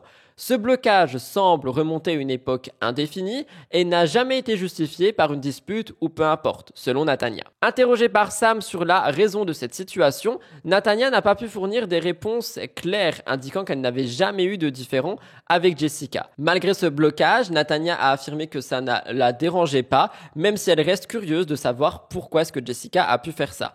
Pour l'instant, Jess n'a pas réagi. Les fans attendent de voir s'il y aura une réaction et ils commentent la situation actuelle. Une chose est sûre, c'est quelque chose qui fait beaucoup parler pour le moment. Je vous laisse regarder. Je suis bloquée de leur compte depuis 6 ans. Ouais. Ah, t'es bloquée? Elle m'a bloquée, s'il te plaît, de elle et Thibaut, genre. Pourquoi? Je vais pas m'étaler, mais elle est folle, c'est une folle. Mais elle est marrante, mais c'est une folle. Mais Oui, mais pourquoi bloquer? Parce que pour bloquer... Bah, il en faut, hein. Il en faut, non? Bah oui. Bah ouais. Surtout qu'en plus, tu le sais, j'ai jamais parlé d'eux. Jamais. Genre, jamais t'as entendu Natania, Jessica, Thibaut. Jamais. Mais pour bloquer, c'est que t'as pas envie de voir. Ouais. Bah tant mieux si elle veut pas me voir. Oui, mais dans ce cas, pourquoi Jessica voudrait pas voir ton contenu? Je t'invite à lui demander, je sais pas. Mais tu dois le savoir. Je sais pas. Il doit y avoir un truc, non, je te jure que je sais pas. Pour être bloqué quand même, non, je te jure que je sais pas. Je m'en fous. C'est en lien avec Thibaut? Je sais pas, vraiment, je ne sais pas pourquoi. Je suis bloquée des deux comptes. Je te jure que si j'avais une dispute avec elle ou quoi qui expliquerait que, je te l'aurais dit. Tu me connais, je te dis tout, genre, vraiment. Et Shana, pourquoi tu la trouves gênante? C'est c'est mon avis, tu vois. C'est pas méchant, juste elle me gêne, quoi. Quand je regarde son contenu et tout, je trouve ça gênant. Mais c'est mignon, c'est juste mignon gênant. Mais quel contenu te gêne? Tout. Alors, mon avis sur cette séquence, il va être très clair, très net et très précis. Natania est une belle jeune femme. Peut-être que Jessica a eu peur en voyant justement que tout le monde parlait d'elle à un moment, il y a 6 ans, et elle aurait peut-être pu la bloquer avec Thibaut et avec son compte à elle. Comme ça, bim bam boum, cette femme n'existe pas. C'est horrible, mais connaissant la jalousie qu'il y a dans ce couple, parfois, je me dis que c'est possible. Il y a aussi autre chose, d'ailleurs, dans cette interview que moi, personnellement, j'ai vue, c'est que Natania partage aussi des anecdotes par rapport à Cassandra, expliquant que leur histoire n'aurait pas été toute belle, toute rose en tant qu'amie. Je vous inviterai à aller regarder la vidéo de Sam. D'ailleurs, ce nouveau concept est absolument incroyable, je trouve, Minute Cash, où du coup, tu as tout simplement 1 minute pour donner ton avis sur une personne, sur une thématique. Enfin bref, j'ai vraiment adoré cette vidéo. Par contre, j'ai scruté un petit peu les commentaires et j'ai vu qu'il y avait beaucoup j'allais dire d'ajateurs, mais d'abonnés de Sam Zira qui en ont un peu marre de tous les concepts qui sortent cet été, qui sont différents. Alors, c'est pas pour défendre Sam, mais je trouve au moins qu'il publie du contenu et que c'est pas le cas de tout le monde l'été et il prévoit son contenu à l'avance. Donc je trouve que c'est quand même un grand bosseur et que justement il propose des choses un petit peu plus différentes qu'on peut voir, qu'on ne peut pas voir justement sur d'autres chaînes YouTube. Donc oui, ça fait beaucoup de nouveaux concepts, mais moi perso, ça me permet aussi de découvrir des facettes cachées de candidats et de candidates dont on n'entend plus forcément parler, comme Natania par exemple avec le miroir aussi, etc. On continue avec Jessica. Jessica et Manon, 2 figures bien connues de télé, ont récemment pris la parole pour régler leur compte concernant leurs relations amicales. Connues pour leur personnalité affirmée et leur position parfois controversée, les 2 amies ont partagé leur frustration à propos des personnes qu'elles jugent fausses et malveillantes. Actuellement en vacances à Ibiza avec leurs conjoints, Jess et Manon ont été vus en train de profiter du soleil. Cette escapade sans enfant, leur a permis de se détendre et de revivre des moments forts du passé. Cependant, ce voyage n'a pas manqué de susciter des réactions parmi les internautes. Les images publiées sur les réseaux sociaux montrent Jessica et Manon dans des moments de fête, ce qui a suscité des critiques, notamment avec l'état de Thibaut Garcia, on en a parlé la semaine dernière. Malgré ces remarques, les 2 couples semblent savourer chaque instant de leur séjour et dans une récente story, Jess et Manon ont abordé les critiques et les tensions qu'elles ressentent vis-à-vis de certaines personnes de leur entourage. En réponse à des commentaires de Julien Tanti qui les a traités de commères, les deux jeunes femmes ont précisé qu'elles ne se permettaient pas de critiquer les autres, mais qu'elles avaient décidé de se séparer des personnes malveillantes. Elles disent: on ne veut plus de gens qui critiquent autour de nous, qui nous critiquent derrière notre dos. On ne veut plus d'opportunistes et on ne veut plus de personnes malveillantes. Ces déclarations mettent en lumière une volonté de nettoyer leur cercle social, et pour Jess et Manon, il s'agit de créer un environnement positif où elles peuvent simplement profiter de la vie sans être entourées de fausses amitiés. Elles n'ont pas nommé directement les personnes, mais leur message est clair, elles en ont assez des relations superficielles et cherchent à s'entourer uniquement de personnes qui les soutiennent véritablement. Cette prise de position marque un tournant dans leur façon de gérer les relations sociales, reflétant donc leur désir de maturité et de sincérité pour la plupart des internautes. Pour en savoir plus sur leurs vacances, n'hésitez pas à aller les suivre, elles partagent absolument tout. Les fans restent attentifs à la suite des événements, mais les propos de Manon et Jess ont été retrouvés et ont été jugés comme étant, notamment par rapport à Maëva, par rapport à tout ce qui s'est dit dernièrement autour justement de l'anniversaire de Julien Tanti. Je vous laisse regarder. Là, on a les commères de l'année. Les commères de l'année, et ça parle. On fait pas de commérage. Attends, au contraire, on critique pas. On est en train de dire qu'on ne veut plus être avec les gens qui critiquent. Ah oui. On ne traîne pas avec des gens qu'on critique. C'est-à-dire qu'on veut plus de gens qui critiquent autour de nous, qui nous critiquent derrière notre dos. On veut plus d'opportunistes. Et on ne veut plus de personnes malveillantes. Alors moi, je vous explique quelque chose. Ouais, que du kiff, quoi. Attends, j'explique. Si quand tu passes l'après-midi avec quelqu'un, avec un groupe de personnes, tu rentres chez toi et tu critiques ces personnes, arrête de traîner avec elles. Ça veut dire que c'est pas tes amis. Quand tu rentres chez toi et que tu rigoles d'avoir passé une bonne soirée avec ces gens, traîne avec eux. C'est tes potos. Ah. Ça, c'est avec l'âge qu'on l'apprend et qu'on a besoin de ça. Ça sera la parole de la sagesse. Voilà. Pour réagir, je vais pas vous mentir, moi je suis totalement d'accord avec elle, c'est-à-dire que en fait, il n'y a pas de mal à virer des gens de son cercle proche, de son cercle d'amis, si ceux-ci nous apportent pas du positif. Si on a quelqu'un qui va nous angoisser toute la journée, quelqu'un qui va nous prendre la tête toute la journée, quelqu'un qui va nous engueuler toute la journée, sans forcément chercher à faire des efforts, même si on lui fait part des choses, parce qu'il y a ça aussi, il faut parler aux personnes déjà de prime abord en expliquant les choses qui sont un petit peu compliquées à vivre, à gérer, etc. Si la personne ne fait pas d'efforts et s'en fiche, honnêtement, je peux comprendre Jess et Manon. Elles n'ont pas à scoltiner des gens qui n'ont pas envie d'être là autour d'elles.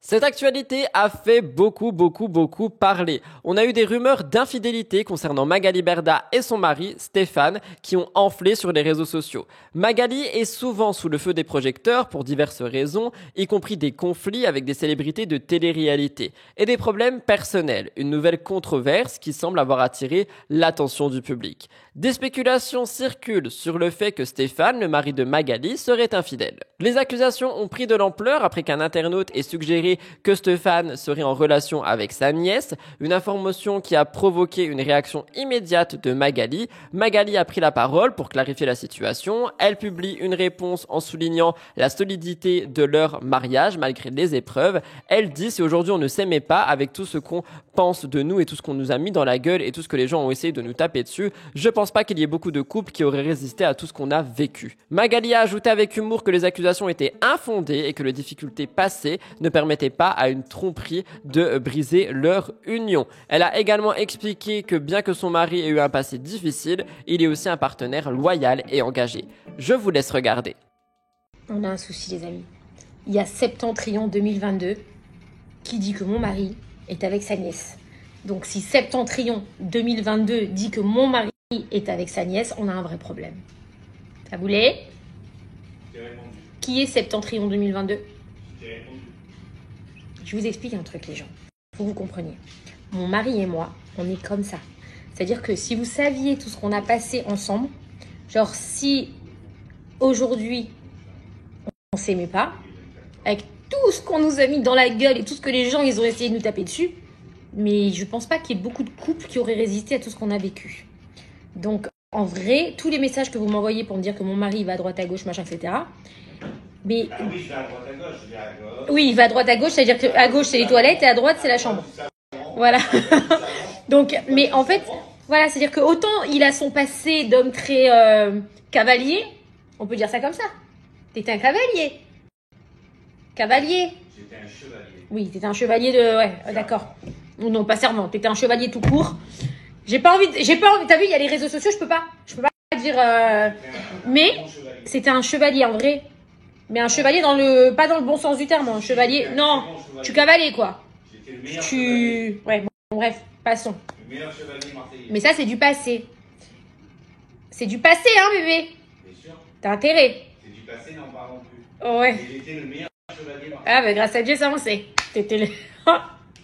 Cette polémique survient après plusieurs difficultés de Magali, y compris des problèmes financiers, des cambriolages, etc. Et justement, Vivian a pris la parole aussi par rapport à ça, qui est un soutien assez fidèle. Il a parlé dans un live TikTok pour défendre Magali, affirmant que des personnalités de télé-réalité auraient vendu son adresse et que donc, c'est pour ça qu'il y aurait eu des cambriolages. Attention, ces allégations ne sont pas confirmées. Je vous laisse regarder. Magali Berda. Moi, les gens, ils ont beau dire ce qu'ils veulent sur Magali Berda. Elle a toujours été rigolo avec moi. Les mêmes personnes qu'elle a engraissées, qu'elle leur a donné des sommes astronomiques, mais des trucs, des centaines de millions d'euros par mois, il y en a qui l'ont chié dessus. Moi, tu craches pas dans la colle, tu chies pas dans la colle. Après, je suis pas des gens, s'il y en a qui a de l'argent ou pas. Moi, une personne qui m'a donné à manger, je la critiquerai pas, c'est tout. Frérot, à un moment donné, il faut pas oublier qu'elle nous a donné, moi à l'époque, je gagnais 1100 euros par mois. Quand Magali, elle me donnait beaucoup d'argent pendant un an, je suis reconnaissant. Faut pas chier dans la main qui t'a donné. Après, chacun pense comme il veut, moi, je pense comme ça. C'est tout. Non, mais voilà. Humainement, hors business. Frérot, moi, humainement, pour moi. C'est pas une femme méchante. C'est une très gentille. C'est pas du tout une femme méchante, humainement. Moi, j'allais chez elle, on mange ensemble. Tu sais pourquoi elle s'est fait cambrioler tant de fois? Parce que c'est des candidats de charité qui vendaient son adresse, et moi je te le dis. Les mêmes personnes qui faisaient venir chez elle, qu'elle nourrissait, qu'elle les faisait rester pendant des 2 semaines, des 3 mois, des 2 mois, 1 mois pour pas qu'ils payent le loyer, ils vendaient son adresse. Et c'est pour ça que je disais Magali, tu es trop gentille. C'est une vraie gentille. On a beau dire ce qu'on veut, mais moi, après je sais qu'elle est critiquée par rapport à. Ça me regarde pas. Ce qu'elle a fait dans les agences, ici et là. Trafic d'enfants, trafic de faux papiers, ça me regarde pas. Mais non, je rigole. Mais voilà, moi je crache pas dans la soupe. Elle a été gentille avec moi. Les gens qui prétendent qu'elle leur donne la thune, ça peut être vrai ou c'est. Je sais pas, moi je veux pas me mêler à ça. Moi, ça peut être vrai. Ça peut être vrai, Loumani. Non mais après on peut avoir des difficultés de payer et à cause de ça met des retards. Mais c'est pas une arnaqueuse en soi. Elle paye, elle est honnête. Moi je sais qu'elle m'a toujours payé. Des fois il y avait des retards, mais elle m'a toujours payé. Voilà. Après je sais que elle m'a toujours payé. Voilà. Il est pas d'accord à fond. Non, j'adore Magali. J'adore Magali. Mais c'est vrai que je sais qu'il y a des gens qui sont partis sans argent. C'est une vraie femme d'affaires? Ah ben frérot. On peut pas lui retirer le fait qu'elle a fait de rien du tout une multinationale, frérot. Donc oui, c'est une vraie femme d'affaires. À l'époque, Magali Berda, elle avait une agence d'assurance qui faisait faillite. Elle m'a vu avec Jazz. Et c'est là que ça a commencé. Elle a dit putain, vous faites pas des partenariats et tout. Et on a dit non. Elle a dit je vais essayer de vous en trouver 2-3. Elle avait fait des partenariats sur Nice, des trucs gratuits de salle de sport et tout. Elle a vu que ça marchait. Elle avait fait un événement avec Jazz et moi où on vendait des t-shirts avec notre effigie qui n'a pas marché. J'ai plus de nouvelles d'elle. Elle m'a dit Vivian, tu vas voir, dans 6 mois je vais réussir. 6 mois plus tard, c'est du Magali Berda. Voilà. Vous le saviez que Cyril Hanouna était avec elle dans son agence? Pour l'instant, les accusations d'infidélité semblent avoir été écartées. Magali continue de se recentrer sur sa vie personnelle et pro, tout en remerciant celles et ceux qui la soutiennent. Les fans et les observateurs attendent de voir s'il y a d'autres choses qui sortiront, mais c'est vrai que les mises à jour concernant Magali Berda se font de plus en plus rares. D'après ce que je vois sur les réseaux, elle essaye simplement de se reconstruire. Tout ce que je vois, c'est qu'on a des influenceurs qui sont auprès d'elle. J'ai récemment vu Cassandra et Simon dans les stories de Magali, laissant donc comprendre que peut-être ils se revoient aussi pour le business. Qu'en pensez-vous ? Je vous en parlais tout à l'heure, la famille Correa est en vacances. C'est quelque chose qui a fait beaucoup discuter, notamment par rapport à aux réactions de Laurent par rapport à ses vacances. Je voulais vous en parler. C'est parti. Jazz et Laura sont habitués à faire parler d'eux, que ce soit à travers leurs publications ou leurs moments de vie partagés sur les réseaux sociaux. Dernièrement, une vidéo postée par le couple a suscité de vives réactions de la part des internautes qui accusent Laurent d'être blasé par sa femme. Avant ça, on a eu Jazz et Laurent qui ont partagé une vidéo où ils sont sur un bateau. Jazz danse et le contenu de la vidéo a dérangé une partie de leur audience. Les critiques portent principalement sur la vulgarité perçue dans le comportement de Jazz, qui ont dit qu'elle était trop osée pour être exposée publiquement. Certains internautes expriment que ces moments intimes ne devraient pas être partagés sur les réseaux. Pour réagir, je vous ai fait un point par rapport à ça parce que du coup j'ai repris les commentaires de MTT et c'est vraiment 50-50 dans mes commentaires. Il y en a beaucoup qui disent qu'il n'y a rien de choquant, que juste elle danse, c'est l'été, ils font la fête et elle a a partagé ce moment de vie. Et il y en a d'autres qui disent effectivement qu'elle est trop osée et trop vulgaire. Mais les critiques, elles ne s'arrêtent pas là. Laurent a également été accusé d'être blasé dans une série de vidéos postées lors de leurs vacances en Italie. Sur ces images, Laurent semble visiblement moins enthousiaste et presque contraint de sourire, ce qui a conduit les internautes à commenter, je cite, « Il a l'air sous les deux toux, ah les tuches, le mec a l'air dégoûté de sa femme, ils sont gênants ». Les posts montrent également des moments d'intimité comme un baiser langoureux qui sont encore une fois perçus comme inappropriés sur les réseaux sociaux. Les critiques abondent sur le manque de classe que ça peut refléter malgré la richesse du couple. Les commentaires se multiplient, certains reprochant au couple de manquer de retenue et de goût, carrément. Les internautes expriment une déception face à ce qu'ils considèrent comme une exposition excessive de leur vie privée et de leur richesse. Les critiques soulignent également que ces moments d'intimité partagés sur les réseaux pourraient nuire à l'image du couple et de ce qu'ils souhaiteraient partager. Jazz et Laurent continuent de montrer leur quotidien et les moments personnels avec leur communauté. Ils semblent assez peu préoccupés des choses négatives, choisissant de vivre leur vie comme bon leur semble. Pour réagir, honnêtement, ça m'étonne juste pas de Jazz et Laurent, peu importe ce qu'ils postent, tout sera toujours critiqué. Alors attention, je les porte pas dans mon cœur, mais c'est pas parce que Laurent tire la tronche sur des vidéos ou quoi qu'il est blasé de sa femme ou blasé des vacances. Vous savez, je vais parler un petit peu de moi parce que je suis égocentrique. Je suis aussi quelqu'un qui a un visage ultra fermé et froid et notamment au tout début des réseaux sociaux, on me prenait pour quelqu'un d'assez condescendant, d'assez fermé, d'assez méchant, etc. Mais c'est juste ce que je reflète. Je ne suis pas du tout condescendant. Je suis très ouvert à tout et c'est juste littéralement ce que mon physique reflète. Et peut-être que Laurent a l'air fermé mais qu'il ne l'est pas du tout. Il est en vacances, je sais pas, je pense pas qu'il soit dans cet état ou alors il serait parti. Enfin, c'est Laurent quoi. Vous me direz ce que vous en pensez. Je termine le cœur actu avec Mila Jasmine et sa fausse grossesse. Alors attention avec des guillemets, hein, je peux pas dire si elle est vraie ou fausse. Mila Jasmine, une figure bien connue de télé-réalité, est au centre d'une nouvelle polémique après avoir annoncé sa deuxième grossesse. Les internautes étaient déjà sceptiques à propos de la première, se demandant donc une nouvelle fois si l'annonce est authentique. La suspicion est née après que Mila a partagé une vidéo où elle annonce à sa famille qu'elle est enceinte. Elle mettait en message « Je n'ai pas encore gagné à l'euro-million, mais vous allez encore être tata et tonton ». Ce mode d'annonce a laissé assez perplexes les internautes, jugeant la vidéo impersonnelle et peu convaincante. La controverse s'amplifie lorsque des utilisateurs des réseaux sociaux remarquent des coïncidences troublantes entre cette annonce et une précédente visite de Mila dans un orphelinat, similaire à une visite qu'elle avait aussi fait avant sa première grossesse. Ces éléments éveillent donc des soupçons sur la véracité des annonces de grossesse. Les doutes ont ensuite été alimentés par des photos récentes où Mila apparaît en maillot à Bali, affichant un ventre arrondi. Ces clichés, bien que montrant une grossesse visible, ont suscité des commentaires sur les réseaux sociaux. Certains internautes accusent Mila de vouloir prouver sa grossesse après avoir été discrète. Ils disent « Là, bizarrement, tu t'exposes. Du coup, je ne comprends pas pourquoi la première fois, on n'a rien vu sur sa grossesse et maintenant, il n'y a pas de souci. Elle montre son ventre exprès pour ne pas dire qu'elle a adopté un enfant comme le premier. » Ces réactions montrent donc une méfiance persistante envers Mila. Certains vont jusqu'à l'accuser de négligence envers son premier enfant. À ce jour, Mila n'a pas encore répondu aux accusations concernant la nature de ses grossesses. Lors de la première, elle avait choisi de ne pas commenter les rumeurs. Cette fois-ci, ses photos et sa manière de communiquer n'ont fait qu'alimenter les spéculations. La situation reste floue et il faudra attendre d'éventuelles déclarations de Mila pour avoir des éclaircissements. Pour le moment, moi j'ai envie de réagir en disant les internautes ils vont trop loin. Donc la première fois elle choisit de pas la montrer, on lui dit tu la caches. Cette fois-ci elle la montre, on lui dit tu fais exprès de montrer. Je comprends pas, j'aurai toujours quelque chose à dire et j'ai juste envie de dire pardon, pauvre Mila, laissez-la tranquille, elle attend un enfant, point barre. Lorsque Mila a révélé être enceinte, les réactions ont été mitigées. Comme je vous l'ai dit, certains ont trouvé l'annonce trop impersonnelle et il y en a d'autres qui disent qu'elle n'aurait justement pas porté son enfant le premier et celui-ci non plus. Parce que la discrétion autour de sa première grossesse avait laissé place à de spéculations. Ici, elle décide de moins être discrète et on a aussi des spéculations. Mila a finalement, après quelques temps, choisi de répondre lors d'un question-réponse. Elle a affirmé avoir porté son fils Mani et a expliqué les raisons de sa discrétion lors de la première grossesse. Mila a révélé qu'elle avait subi une fausse couche avant d'attendre Mani, ce qui l'avait poussé à protéger cette période délicate de vie en restant loin des projecteurs. Et elle l'avait déjà expliqué ça. Pour cette deuxième grossesse, Mila a décidé d'apporter une approche différente, plus ouverte. Elle souhaite éviter les malentendus et les accusations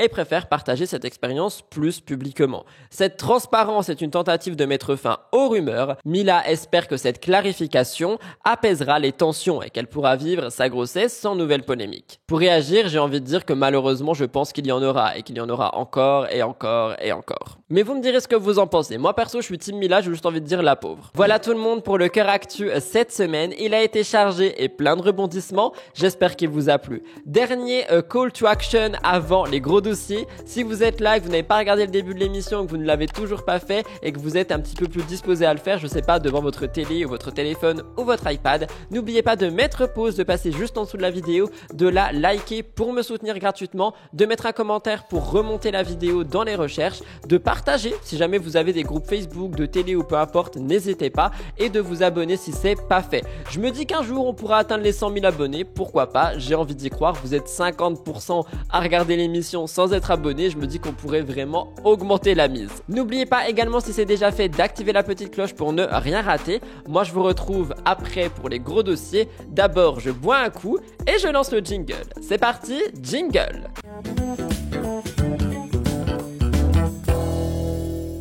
Vous le savez, les gros dossiers, je lis principalement mes notes. Je vous parle ici en premier lieu de Giuseppa et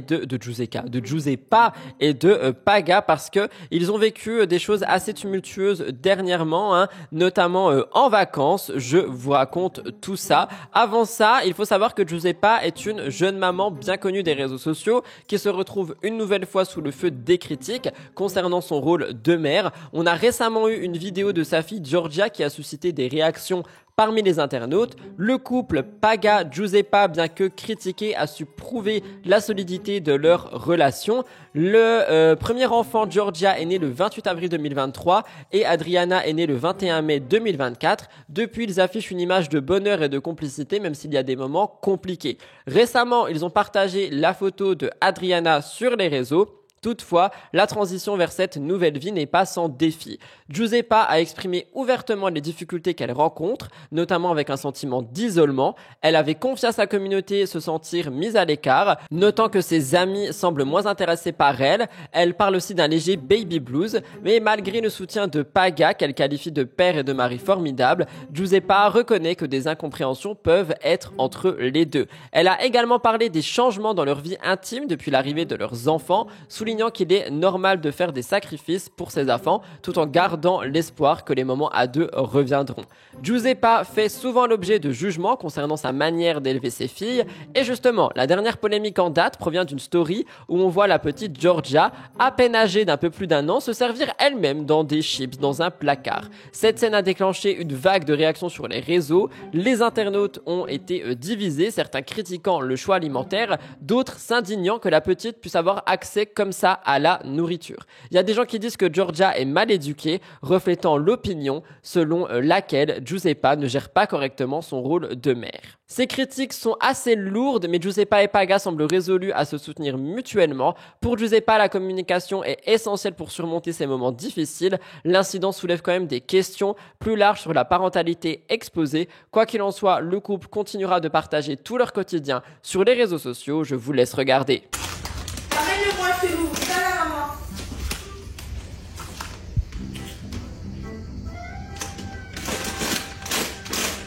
Donne à maman, je vais te l'ouvrir, viens. Viens, maman, je te l'ouvre. T'as faim, hein? Viens, je te l'ouvre. Tu veux manger ça? T'es allé le chercher? Ça te fait pas faim?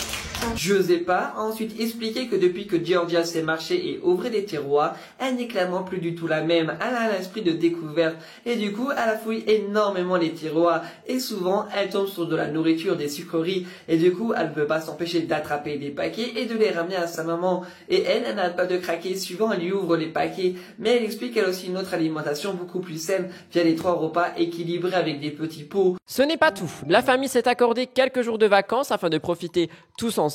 Pour l'occasion, ils sont allés à un hôtel 4 étoiles, le Farandole, au programme soleil, piscine, transat. Dans leur story, ils partagent de nombreuses vidéos. Malheureusement, le voyage qui devait durer jusqu'à vendredi a été écourté. Sur les réseaux sociaux, Giuseppa et Paga expliquent une raison assez triste qui les pousse à rentrer plus tôt. La petite Adriana a attrapé la coqueluche, une maladie respiratoire très contagieuse.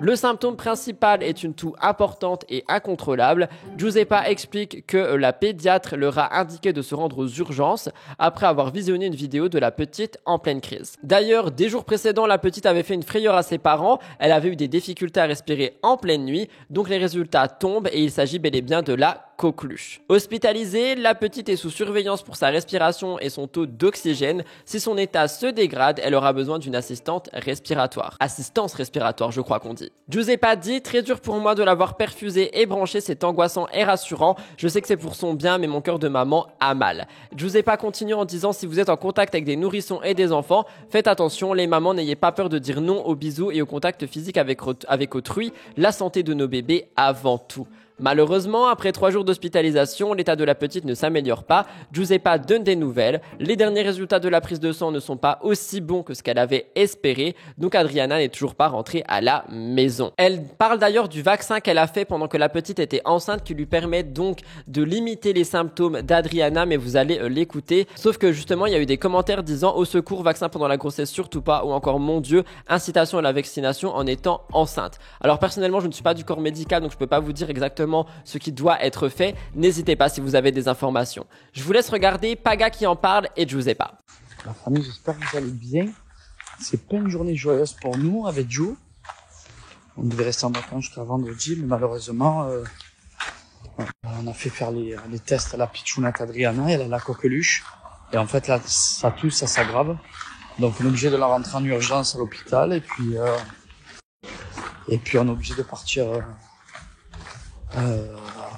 immédiatement quoi, pour espérer que ça aille mieux dans les prochains jours. Voilà, elle va être forcément perfusée. Et puis il y a ma femme qui est avec elle puisqu'elle donne le sein. Voilà. On vous tient au courant et puis on croise les doigts parce que quand c'est la santé là, c'est chaud. Bon, les coqueluches en ce moment il y en a beaucoup. Il y a beaucoup d'épidémies, donc on essaie de pas trop s'inquiéter et j'espère que ça va aller. Croise les doigts. On vous tient au courant la fois. Pour répondre à une question qui est revenue des centaines de fois, c'est est-ce que je me suis faite vacciner contre la coqueluche pendant ma grossesse? La réponse est oui. Je me suis donc bien faite vacciner pendant ma grossesse et dû à ça, il y a des personnes qui m'ont écrit en mode oui, mais du coup, ça veut dire que le vaccin, il est pas efficace si ta fille, elle a attrapé la coqueluche. Mais en fait, bien sûr que si, c'est efficace, puisque sachez qu'il y a des formes très sévères de coqueluche et il y a des bébés qui ne s'en sortent pas du tout. Et ça peut laisser de très fortes séquelles à des bébés qui s'en sortent. Je parle en cas de coqueluche sévère. J'ai de la chance qu'Adriana, qui est déjà dans un état quand même pour son âge costaud, n'a pas une coqueluche sévère. Donc, elle n'est pas en réanimation. Elle me parle. Tu me discutes. Tu me racontes quoi? D'accord. J'explique juste quelque chose et après je suis à toi. Promis. Et du coup, je vous disais que elle n'est pas dans une coqueluche sévère, mais c'est quand même quelque chose de costaud pour son âge. C'est en fait une toux, des quintes de toux qui peuvent leur faire perdre de la respiration, qui peuvent ils peuvent devenir bleus, s'étouffer, et c'est les épisodes du coup dont je vous avais parlé que j'ai connus avec Adriana avant d'arriver à l'hôpital. Il arrive ici que parfois sa respiration n'est pas bonne ou qu'elle a des petites pertes d'oxygène. Pour l'instant, c'est rien de grave, mais c'est pour ça qu'on ne peut pas sortir de l'hôpital puisqu'elle a besoin d'être sous surveillance tout le temps. Parce qu'à son âge, elle peut avoir des grosses rechutes. Et du coup, je vous disais que les prises de sang d'aujourd'hui, c'est ça que je voulais vous dire, n'ont pas été bonnes. Ces globules blancs ont encore augmenté, donc c'est pas forcément quelque chose de positif. Du coup, raison de plus pour laquelle on ne rentrera pas à la maison pour l'instant. Puis voilà, elle a vraiment besoin d'être très très très très surveillée parce qu'un bébé de 2 mois, c'est, comment vous dire, très dangereux. Donc voilà, et pour vous répondre à la fameuse question du vaccin, oui, le vaccin a aidé Adriana à ne pas par exemple partir en réanimation ou avoir besoin d'une aide respiratoire. Elle a un cas de coqueluche qui n'est pas réellement sévère parce que ça aurait pu être bien pire et on aurait pu vivre une expérience encore bien plus compliquée que celle-ci. Donc n'hésitez surtout pas à vous faire vacciner si vous êtes enceinte parce que quoi qu'il arrive, c'est très très important. C'est une maladie vraiment très compliquée pour eux. Pour réagir, on a un petit peu discuté de tout ça sur ma chaîne Twitch. Honnêtement, j'envoie tout mon soutien à Giuseppa et à Paga. Ils sont très forts parce que je trouve que Giuseppa arrive à prendre la parole d'une manière assez avec du recul, alors que honnêtement, elle pourrait être effondrée en stress et tout ça. C'est quand même une maladie qui peut être assez grave, surtout pour un bébé comme vous l'avez entendu. Mais je trouve qu'elle est très forte, résiliente et j'envoie tout mon courage et tout mon amour en espérant que les choses s'arrangeront. Nadège Lacroix, connue pour ses téléréalités, a récemment choqué les fans en annonçant sa rupture avec Emmanuel alors qu'elle est enceinte. Après une réconciliation inattendue, les deux semblaient être prêts à donner une nouvelle chance à leur relation, mais la situation a pris une tournure justement une nouvelle fois inattendue. Nadège et Emmanuel ont traversé des hauts et des bas, marqués par des accusations de tromperie qui avaient initialement conduit à leur séparation. Malgré tout, le couple avait décidé de se remettre ensemble, une décision qui n'avait pas été bien accueillie. Ces derniers étaient préoccupés par la stabilité de leur relation, je parle des internautes, et avaient exprimé leurs doutes sur les réseaux sociaux. En dépit des critiques, Nadège avait partagé la nouvelle de sa grossesse, un moment joyeux pour elle, surtout après avoir révélé et relevé des difficultés à concevoir un enfant.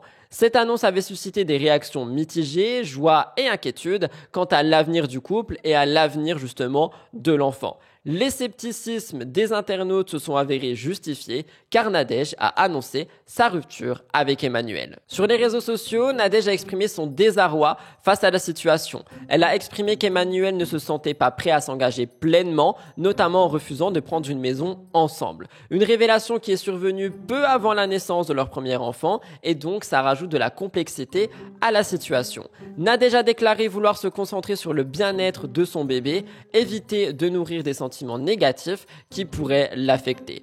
Elle a conclu sur une note résolue, affirmant qu'elle surmonterait cette épreuve même si la situation est difficile.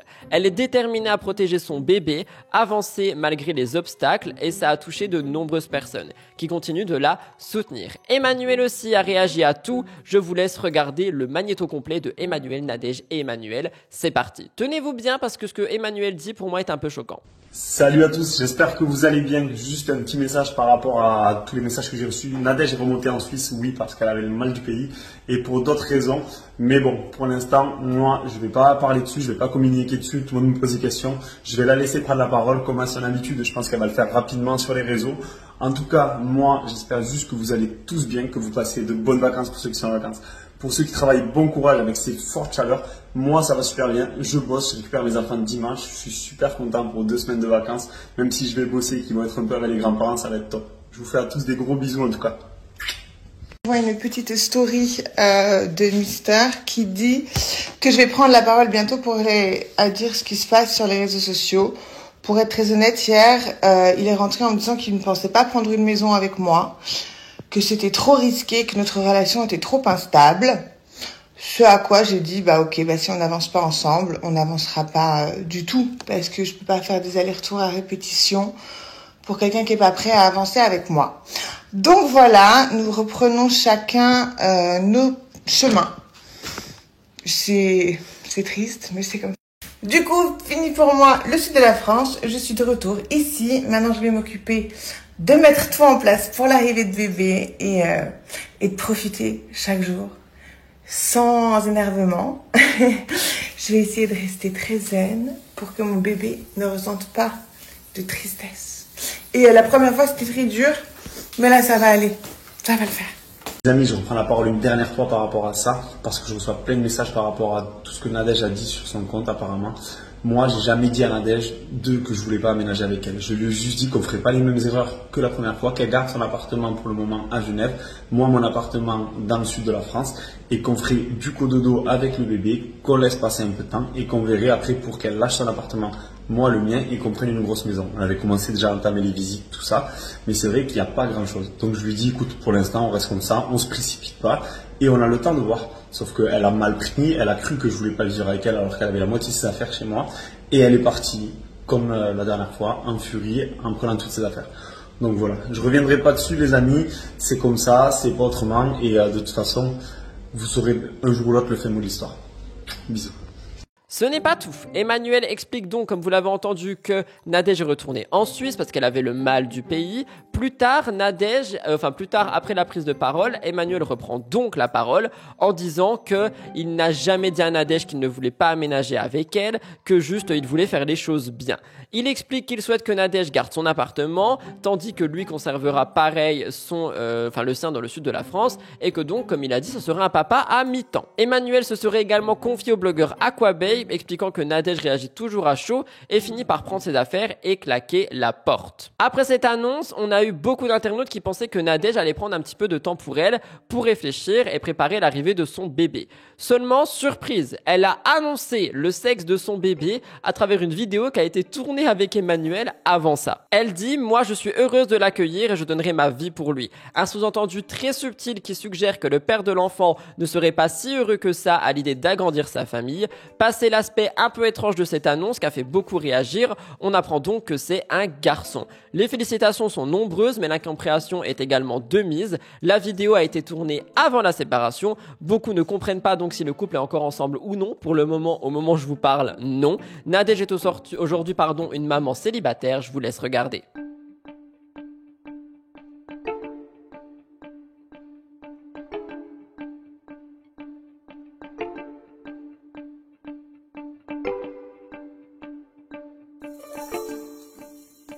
Pour réagir, je vous dirais que malheureusement, c'était à prévoir. Je trouvais aussi que ce couple était instable et j'avais très peur pour l'enfant, et je pense que la personne qui va le plus en pâtir au début, ça va être l'enfant. J'espère sincèrement que Nadège arrivera à être maman solo. J'espère aussi, c'est horrible ce que je vais dire, mais qu'ils vont pas se remettre ensemble pour tout recasser par derrière, parce que si c'est le cas quand l'enfant est là, ça va pouvoir créer malheureusement des traumatismes. Ce n'est pas tout, Nadège a pris la parole plusieurs fois lors de live TikTok. J'ai pu retrouver quelques extraits sur le compte du blogueur Actu Gossip TikTok, si je dis pas de bêtises, ou Actu Gossip Influenceur, ça sera écrit à l'écran sur la vidéo. Donc n'hésitez pas à justement écouter tout simplement. On a des réactions par rapport à la rupture, des réactions par rapport au magnéto de l'enfant et de la révélation du sexe. Je vous laisse regarder. Je vous dis la vérité, je suis très fière de moi. Parce que s'il ne voulait cet enfant, il voudrait cette maison.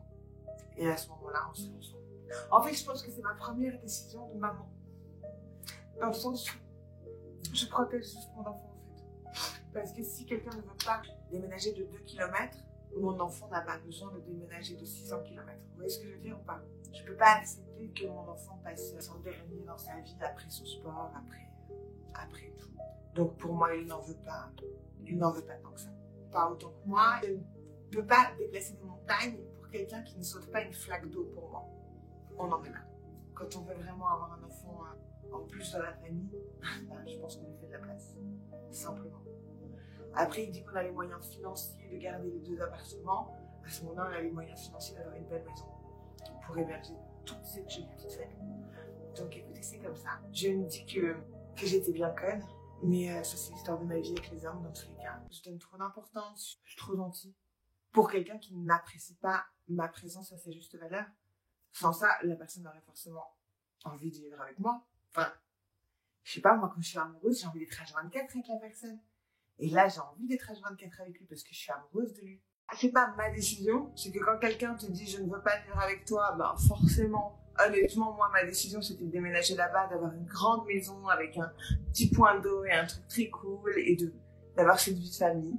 C'est pas le cas, c'est pas le cas. Je vais m'occuper de ma vie, je vais m'occuper de mon bébé. Et pour moi, même s'il me fait passer pour une hystérique, j'ai été très chic et très classe. Je lui ai dit, ok, je ne suis pas d'accord avec ce que tu dis. J'ai fait mes valises.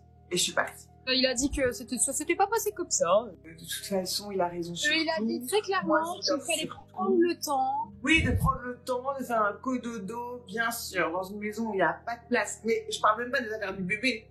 Il n'y a même pas de place pour mes affaires.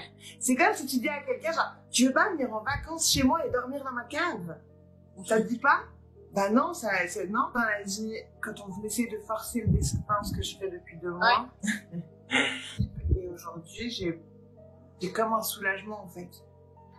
Allez, je me laisse jusqu'au mois d'août 2026 dans cet appartement. C'est un garçon, je peux le dire. C'est les gens qui disent, c'est une fille ou un garçon? Bah, non, je peux répondre. Coucou, j'ai pas tout suivi, tu t'es remis avec lui depuis hier. Non, on n'est plus ensemble. Cette vidéo a été tournée il y a un mois. Force. Notre force, c'est notre enfant. Exactement. Mon ex-mari me saoule depuis des années et s'occupe pas de notre fils. Vive les mamans solo. La vérité, est-ce que c'est mieux de le faire toute seule ou est-ce que c'est mieux de le faire avec quelqu'un qui vous dit tout le temps quoi faire? Et que jamais content de rien. Je suis contente, maman solo et je gère. Mais il y en a plein qui voudraient ça. Ouais. J'ai des commentaires hier, putain, de ouf. Une nana, elle m'envoie un message, elle me dit, moi j'ai eu 2 enfants. Le premier, j'étais avec le père de l'enfant. C'était des disputes tous les jours. Tout ce que je faisais, c'était de la merde. Rien n'allait jamais comme il faut, etc. J'ai franchement pas ni apprécié ma grossesse, ni apprécié les premières années, etc. Et elle m'a dit, et le deuxième, j'avais pas de mec, j'arrivais vers 40 ans, je me suis dit, je veux un deuxième enfant, absolument. Elle a fait un bébé PMA. Et ben, vous savez quoi? Elle a kiffé, elle a passé une super grossesse, elle s'est pas embrouillée, elle a pas pleuré, et son enfant, il est super heureux. Donc, voilà tout le monde pour MTT cette semaine, émission riche en rebondissements. J'espère sincèrement que celle-ci a pu vous intéresser et vous plaire. N'oubliez pas de liker, commenter, partager, abonnez-vous, activez la cloche, une to-do list géante que je vous donne si vous voulez me soutenir gratuitement dans mon travail et mon contenu. Rejoignez-moi sur Instagram @RudyCoppel ou @RudyCoppelActualité. En ce qui me concerne, je vous embrasse. Je vous retrouve dimanche prochain pour la grande émission MTT, mercredi pour MTTI et au fil de la semaine pour des petites vidéos. Je vous souhaite un bon mois d'août si jamais vous êtes en vacances. En ce qui me concerne, ce n'est pas le cas et j'ai déjà hâte de vous retrouver.